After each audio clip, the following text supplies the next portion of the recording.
the 18th century, the flintlock was the primary ignition source for all weapons between the middle and late 1800s. So let's take a look at the nomenclature of a flintlock today. Okay, so let's talk about the common parts, or the nomenclature of a flintlock.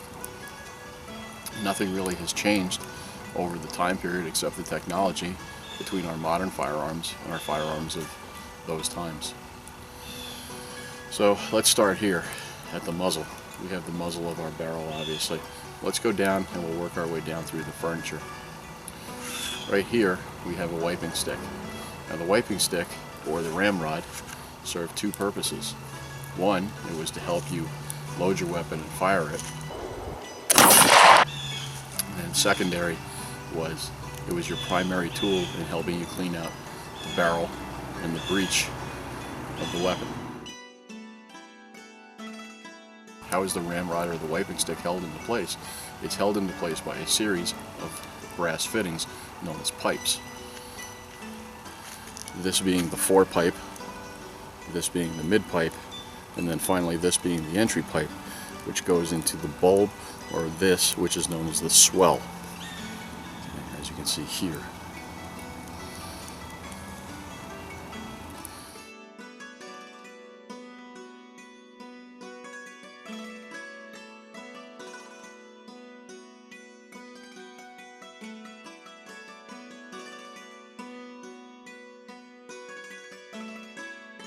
Moving down from the swell, or the bulb, we come here and we have the trigger bow, which is nothing more than the trigger guard.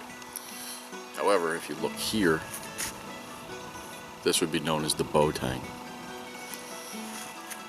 A little further down, as we move down the club or the stock, this is known as the toe, this is the butt plate, and this is the heel. Alright, the stock itself is known as the club, and then we move up to the wrist. Right. We have our lock, but there's several pieces to that, and we'll discuss that in a moment. Moving on to the barrel, if you look right here at this screw, you'll see that there is another tang. This is known as the barrel tang itself. On the inside, just inside of the pan, you can see that there is a touch hole, and that touch hole allows the priming charge, while it's burning, to go into the breech and ignite the charge. The barrel itself is an octagon as it starts out, and then it goes down and it's finally turned into its cylindrical form.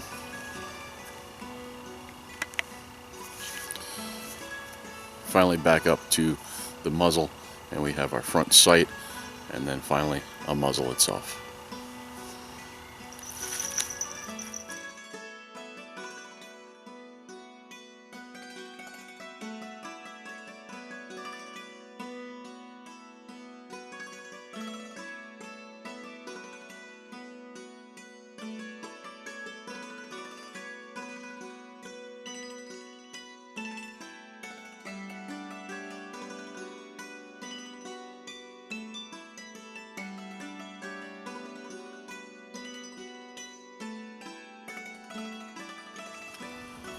Taking a look at our lock, there are several parts to our lock which help the weapon function.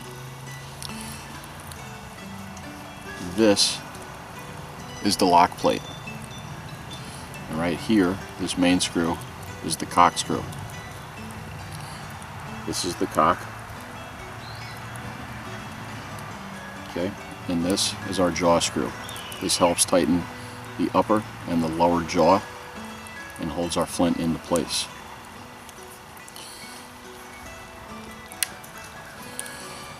Right here, this is our pan. Right here, this is our hammer spring screw, this being our hammer spring. This screw right here is the hammer screw. Right here is the pan cover. So when you prime your pan, that goes over and holds the charge in place. And last but not least, This is the hammer, or later it was known as the frizzen.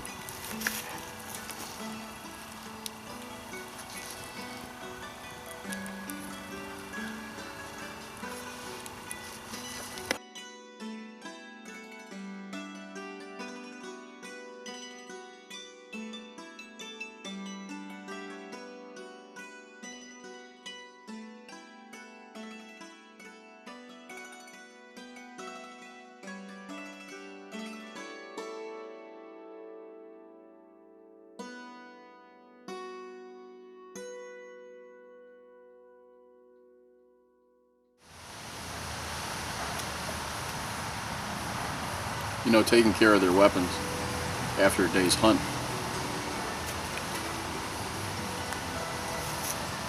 was usually done before everything else. You know, not only was it a source for them to gather meat, to gather their hides for what they needed, but it was a source of protection for them, and it was also a source of enjoyment during shooting contests. So that's why it was usually taken care of before many of the other tasks that they had to do when they were done.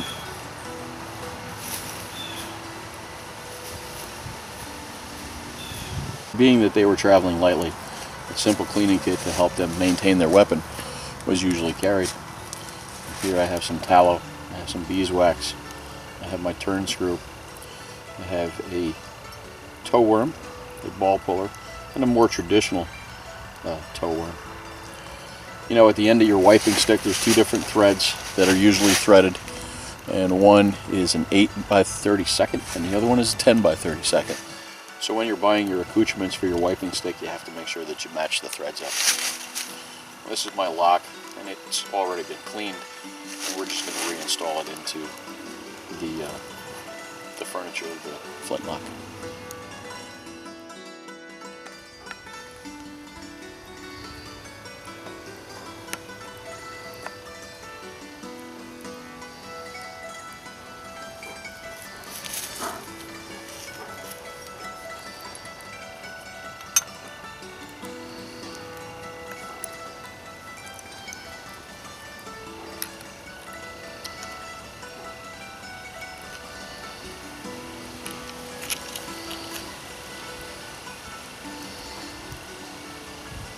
Care should be taken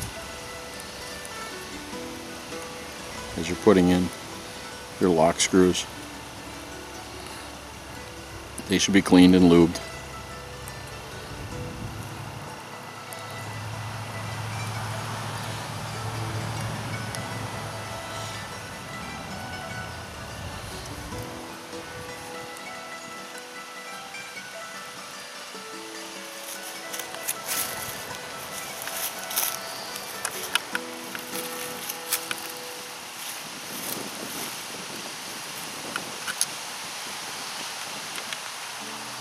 Make sure that they're not over tight. Make sure that they're tight enough to hold everything together.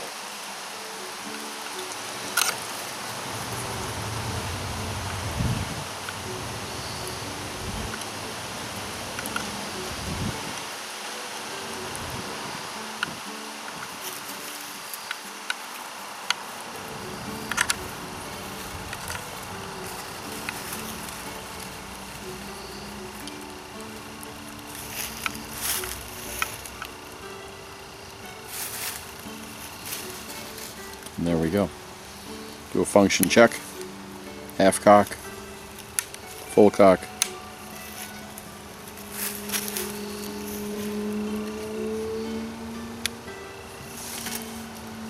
And now our lock is back in place. So that's what I would consider to be the basic parts of a flintlock. They're all pretty much the same. There are different calibers, there are different manufacturers, and there's different embellishments or refinements that were put on different weapons at different times. As the technology grew, so did the changes in the gun itself.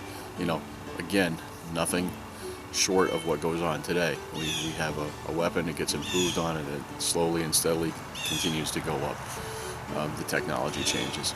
So if you're a good shooter, you usually get to know your weapon, you know your nomenclature of it, you know how to clean it, you know how to make it run, and you know how to make it run well and good for you. So this is Brian from Snowwalker Bushcraft, and thank you for your views and your comments, and until the next one, take it easy.